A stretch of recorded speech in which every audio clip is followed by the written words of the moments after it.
하나님 나라에 합당한 자라는 제목으로 하나님 말씀 선포하도록 하겠습니다. 예전에 한국에는 체력장이라는 게 있었어요. 대학을 가거나 그렇게 하려면 이 체력 테스트를 봐서 몇 점 이상이 돼야지 되는 거죠. 이게 정확하진 않은데 100m가 고등학교 남자 기준으로 15초였던 거예요. 그랬던 것 같고 윗몸 일으키기도 한 50개인가 그랬어요. 남자 기준으로 50개인가 60개인가 60이면 특급, 50이면 뭐 패스 뭐 이랬던 거예요. 그래서 그런 기준이 있었습니다. 높이 뛰기, 멀리 뛰기 막 다 이런 거 했었어요. 그거에 다 뭐가 있냐면 기준이 있거든요. 기준. 턱걸이는 몇 개 이상 이런 기준을 다 정해놓고 거기에 미달하냐 합격했냐 이런 거죠. 사실 우리가 살아가는 모든 거에는 이런 기준이 있습니다. 여러분 우리가 회사에 들어가려고 하면 회사에서 정해놓은 기준이 있죠. 특별한 어떠한 거에 자격증이 있는 사람, 뭐 컴퓨터 쪽에 전문 뭐가 있는 사람, 아니면 몇 점 이상의 뭐 실력이 있는 사람, 아니면 몇 년 이상의 경력이 있는 사람, 뭐 이런 기준이 있죠. 기준. 회사에도 그렇고 대부분의 시험도 그렇습니다. 대학을 들어가거나 아니면은 뭐 의사가 되든 아니면 변호사가 되든 어느 일정한 자격증 시험에 그 기준을 정해놓은 시험에 합격을 해야 되는 거예요. 여러분 사실은 모든 것에, 이 세상 모든 것에 기준이 있어요. 기준. 여러분 신앙에도 마찬가지입니다. 우리가 하나님 나라에도 기준이 있어요. 우리가 하나님 나라에 들어가기 원한다면, 하나님의 백성이 되기를 원한다면 하나님이 우리에게 제시해 놓은 기준이 뭔가를 잘 살펴야 해요. 그 기준에 우리가 패스를 하면 하나님 나라의 백성이 되고 하늘 나라에 들어갈 수 있게 되고, 그 기준에 맞지 않으면 사실은 하늘나라의 백성이 될 수 없고 하늘나라에 들어가지 못하는 거예요. 어떤 대학에서 정한 기준이 수학이, 매트가 90점이에요. 근데 자기는 매트가 70점밖에 안 돼요. 근데 사이언스가 95점이라고 자꾸 돼요. 나 합격시켜주세요. 붙을 수 있을까요? 없을까요? 안 되는 거죠. 다른 어떠한 내가 가지고 있는 탤런트랄지 내가 가지고 있는 돈이랄지 뭐가 아무리 많아도 하나님 나라의 백성 되기 위한 기준에 미달하면 못 들어가는 겁니다. 합격이 안 되는 거예요. 여러분 오늘 본문에서 그 기준을 설명하고 있어요. 하나님 나라에 합당한 자는 누구냐? 우리가 도대체 어떤 사람이 하늘나라의 백성이 될 수 있느냐? 그 기준에 대해서 이렇게 말합니다. 믿음. 우리가 하늘나라의 백성이 될 수 있는 방법, 우리가 하늘나라에 들어갈 수 있는 방법이 뭐냐 그랬더니 믿음입니다. 그러니까 우리가 믿음이 없으면 그 다른 어떤 것들을 가지고 있어요. 점수가 돼요. 내가 막 돈도 좀 많고 사회적으로는 명망도 좀 있고 아는 지식도 많고, 그래도 믿음에서 미달을 하면 하늘나라에 들어갈 수가 없다는 거예요. 우리에게 이 믿음이 있기를 소망합니다. 그런데 그 믿음이 그냥 단순한 믿음이 아니라 하나님 나라에 들어가기에 합당한 믿음이다 이렇게 말하고 있어요. 하나님 나라에 들어가기에 합당한 믿음. 그래서 오늘 본문에는 사실은 단순한 믿음이라고 얘기하지 않아요. 믿음은 각자 생각하는 믿음이 다를 수 있잖아요. 정말 어떤 사람은 목숨 걸고 믿는 사람도 있고 어떤 사람은 그냥 썬데이 크리스천처럼 믿을 수도 있거든요. 근데 둘 다 똑같이 나는 믿음이 있다고 생각하는 거예요. 그렇죠? 평생 막 선교하고 목숨 걸고 산 사람도 나는 믿음이 있다. 나는 그냥 썬데이 크리스천 좀 다른 살아도 주일날에만 지키고 이런 사람도 나는 믿음이 있다. 똑같이 생각하거든요. 그 믿음이 같은 걸까요? 다른 걸까요? 달라요. 사실은 전혀 다른 믿음이에요. 그래서 이 믿음이 검증이 돼야 된다는 거예요. 근데 이 믿음이 어떻게 검증돼야 되냐면, 그러니까 우리가 이 가진 믿음이 하나님 나라에 들어갈 만큼의 합당한 믿음이어야 된다는 거예요. 그래서 오늘 믿음에 이렇게 표현합니다. 단순히 믿음이라고 하지 않고 인내와 믿음 이렇게 말합니다. 이거를 우리가 인내와 믿음 두 가지로 이해하기보다는 믿음을 지키는 인내 혹은 인내 가운데 가지는 믿음으로 이해하는 게 더 정확할 겁니다. 왜 단순하게 믿음이라고 하지 않고 인내와 믿음이라고 했을까요? 그 얘기는 온전한 믿음을 말합니다. 온전한 믿음이라고 말하는 건 뭐냐면 인내 가운데서 나오는 거예요. 여러분, 우리가 고린도 13장의 사랑장을 잘 알잖아요. 여러분의 사랑은 어디에서 시작돼요? 사랑에서 제일 첫 번째로 말하는 게 뭐예요? 사랑은 언제나? 기억이 안 나세요? 사랑은 언제나? 오래 참고. 사랑은 언제나 오래 참고에서 시작하는 거예요. 그리고 마지막에 사랑은 언제나? 끝까지 뭐 된다고요? 견디는 거예요. 여러분, 사랑이 뭐로 시작해서 뭐로 끝나요? 인내로 시작해서 인내로 끝나는 거예요. 그렇죠, 권사님? 오래 결혼생활 하신 분들은 그런 말 할 수 있잖아요. 사랑을 잘하려면 뭐 해야 돼요? 사랑이 많아야 돼요? 인내가 많아요. 믿음도 똑같아요. 믿음, 소망, 사랑, 이 세 가지를 다 이끌어내는 힘이 뭐냐면 신앙은 인내예요. 주님의 오심을 기다리는, 소망 가운데 기다리는 인내. 저 사람은 끝까지 사랑해내는 인내. 끝까지 믿음 안에서 십자가를 붙드는 인내. 그 인내 가운데 성장한 믿음을 말하는 거예요. 왜냐하면 우리가 믿음이 있다 하더라도 우리가 예수를 믿을 때 세상의 유혹이나 아니면 고통이나 고난이 여전히 있거든요. 그러니까 내가 믿음이 있다고 생각하고 인내도 없고 뭐 아무것도 없고 그냥 단순하게 믿음이라고 하면 세상에 고난이 왔을 때 그 믿음이 꺾일 수 있다. 변할 수 있다는 거예요. 여러분, 믿음 생활 시작하면 여러분 유혹도 없고 고통도 없고 고난도 없습니까? 여러분이 예수 믿기로 딱 결심한 순간부터 이제 더 이상 세상에 어떤 유혹도 나에게는 없고 고통도 없고 고난도 없고 염려도 없고 근심도 없고 다 이렇게 사라집니까? 아니죠. 여전히 있죠. 여전히 있을 뿐만 아니라 더 유혹이나 고통이나 고난이 더 가중될 수도 있어요. 더 커질 수도 있어요. 그러니까 우리가 믿음을 지키려면 어떻게 해야 돼요? 더 이제부터 인내 가운데 십자가를 붙잡아요. 그리고 그런 유혹을 바라보지 않고 어떤 고난에도 흔들리지 않고 그런 것들이 눈이 돌아가지 않고 오직 주님께만 집중해야 돼요. 여러분, 마귀는 우리가 끊임없이 믿음을 못 잡게, 주님을 못 바라보게 흔들어요. 여러 가지 상황을 통해서 경제적으로나 아니면 자녀를 통해서나 여러 가지 조건을 통해서나 계속해서 우리를 흔들어요. 믿음을 흔들어요. 그럼 우리는 어떤 믿음을 가져야 돼요? 중간에 변해버리거나 꺾이는 믿음이 아니라 변하지 않고 꺾이지 않는 인내 가운데 끝까지 십자가를 바라보는 믿음. 그 믿음이 우리에게 필요할 줄 믿습니다. 성경에 보면 하나님 나라에 합당한 자라는 표현을 쓴 이야기가 몇 군데 나와요. 이런 사람이 하나님 나라에 합당한 자.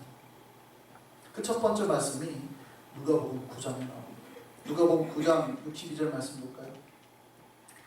예수께서 이르시되 손에 쟁기를 잡고 뒤를 돌아보는 자는 하나님 나라에 합당하지 아니하리라 하십니다. 기억나십니까 이 말씀? 예, 손에 쟁기를 잡고 뒤를 돌아보는 자는 하나님 나라에 합당하지 않다. 하나님 나라에 합당한 자는 뭐냐면 뒤를 돌아보지 않는 자예요. 이야기가 언제 나오냐면 누가복음 9장을 보면 예수께서 길을 가는데 어떠한 사람이 예수님한테 와서 그럽니다. 예수님, 이제부터 제가 예수님 따라 살겠습니다. 그랬더니 마태복음을 보면 8장을 보면 이 사람이 서기관이라고 나오거든요. 근데 예수님이 이 사람 별로 마음에 들지 않으셨나 봐요. 그러니까 아무나 다 예수님 따라온다고 해서 예수님이 오케이 하시지 않아요. 서기관이면 꽤 높은 사람이에요. 이스라엘에서 서기관이면 굉장히 높은 사람, 율법사, 엘리트, 지도층이라는 뜻이에요. 예수님이 이 사람이 별로 좋지 않았어요. 마음에 들지 않았어요. 그러니까 그 유명한 말씀을 하십니다. 이 말씀 하시는 거예요. 여우도 굴이 있고 공중의 새도 집이 있으되 임자는 머리 둘 곳이 없도다. 많이 들어보셨죠? 이게 무슨 얘기입니까? 한국식으로 바꾸면 이거예요. 저는 집도 절도 없어요. 따라오지 말라는 얘기예요. 당신 와봤자 이렇게 불편할 거예요. 내가 가진 것도 없고 따라오지 마세요. 이 표현이에요. 근데 돌려가면서 얘기하는 거예요. 근데 이 사람이 따라오겠다는 거는 거절하고 그 옆에 있는 사람을 대놓고 뭐라고 하냐면 당신이 나를 따라와 이렇게 말해요. 나를 따라와. 내 제자가 되라 이 표현이에요. 그때 이 사람이 이렇게 말합니다. 아, 예수님 따르겠습니다. 근데요, 가서 제 아버지 장례치러 오게 해주세요. 갑자기 무슨 얘기입니까? 지금 아버지 돌아가셨다는 거예요? 아버지 돌아가셨는데 지금 예수님 보러 나왔다는 거예요? 아니죠. 거짓말하는 거예요. 아버지 안 돌아가시는 거예요. 아니면 반대로 말하면 아버지 돌아가시면 따라가겠다, 이렇게 신학자를 해석하고 합니다.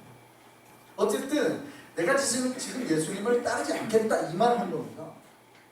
그때 예수님이 이런 명언을 하시죠. 죽은 자들로 자기의 죽은 자들을 장사하게 하라. 그리고 너는 나를 따르라, 이렇게 말합니다. 그러니까 이 사람이 이분에 이렇게 말합니다. 그러면 예수님 가서 가족들한테 인사하고 오게 해주십시오.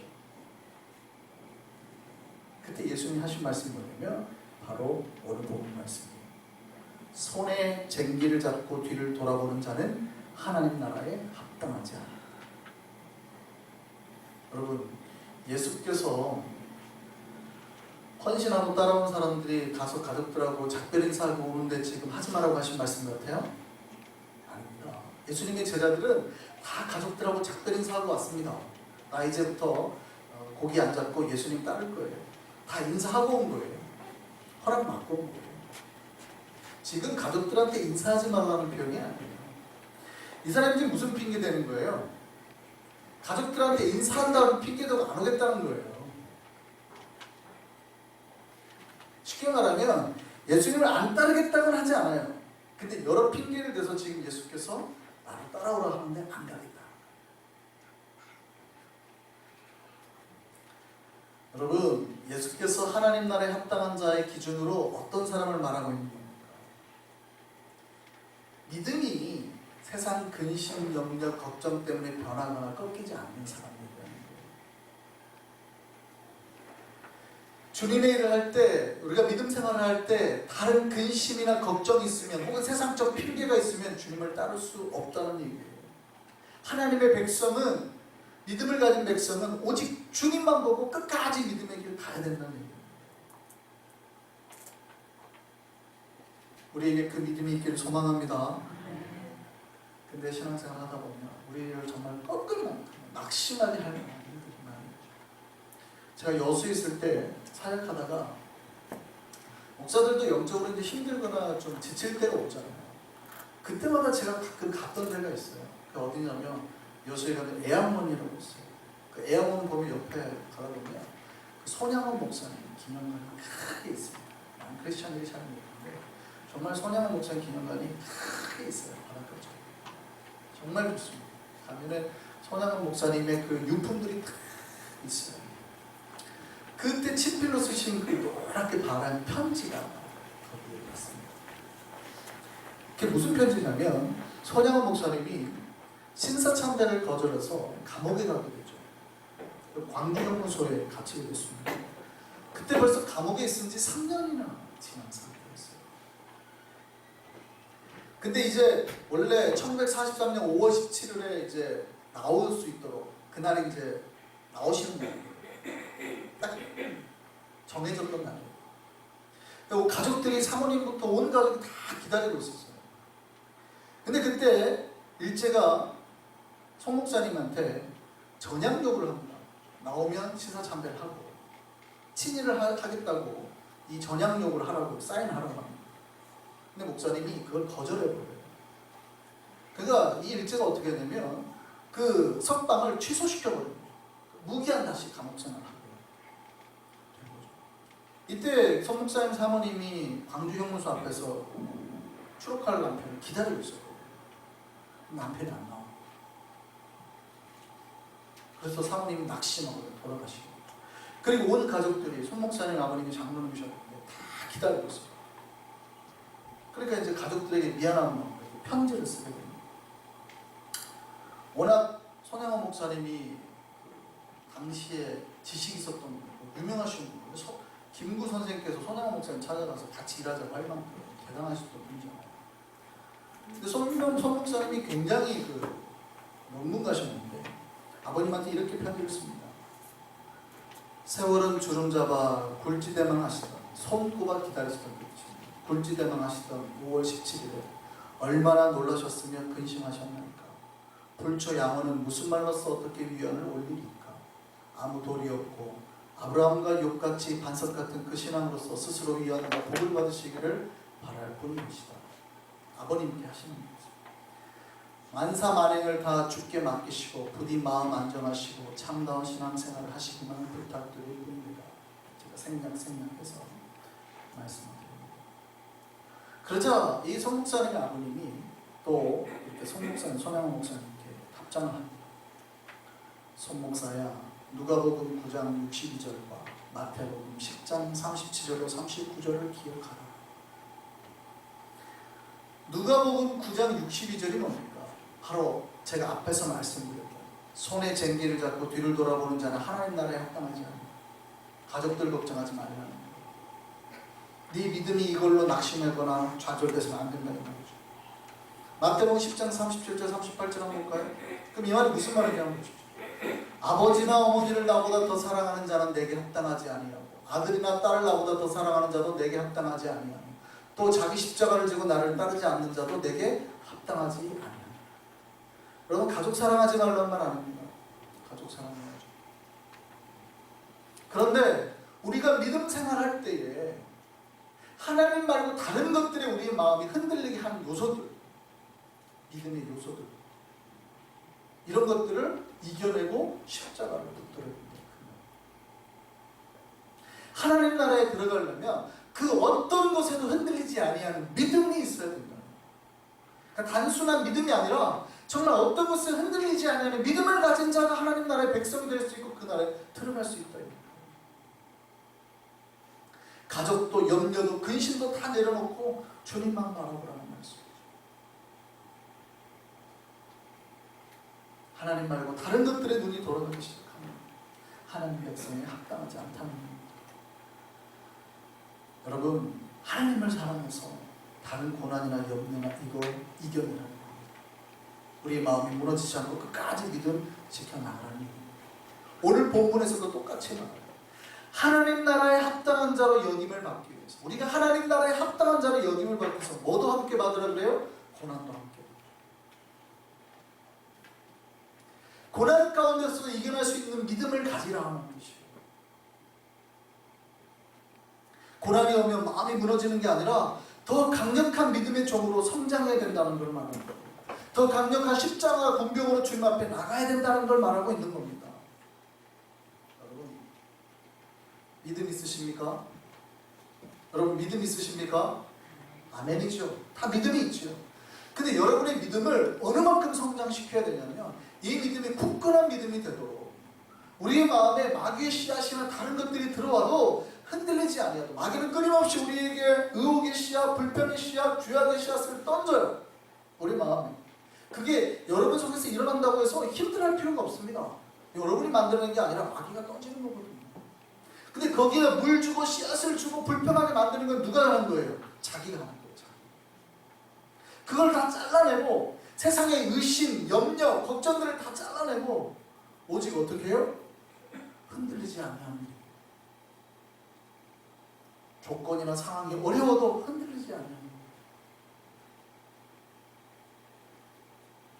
그 믿음을 가진 자가 하나님 나라에 합당한 자.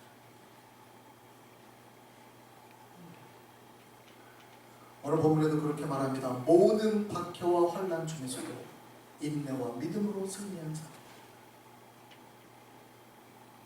마귀는 오늘날에도 수없이 많은 방법을 동원해서 신자들을 무너뜨리려고 합니다. 우리 귀에 수없이 많은 실망의 소리 혹은 절망과 분노의 소리를 속삭이고 있습니다. 뭐로 예수 믿냐? 뭐로 주일 지키냐? 끊임없이 우리 귀에 속삭이고 있어요. 그 소리에 무너지시면 안 돼요. 고난은 우리가 하나님 나라에 합당한 대로 세워지는 과정입니다. 그 훈련의 과정으로 주께서 우리에게 주신 겁니다. 이 고난 가운데 쓰러지지 마시고 승리할 수 있는 저와 여러분들을 소망합니다. 믿음은 우리를 승리하게 만들어요. 인내 가운데 무장한 믿음은 어떠한 사탄의 공격에도 무너지지 않게 합니다. 그 믿음을 붙잡고 하나님 나라에 당당하게 입성할 수 있는 우리 한성의 백성들 되기를 소망합니다.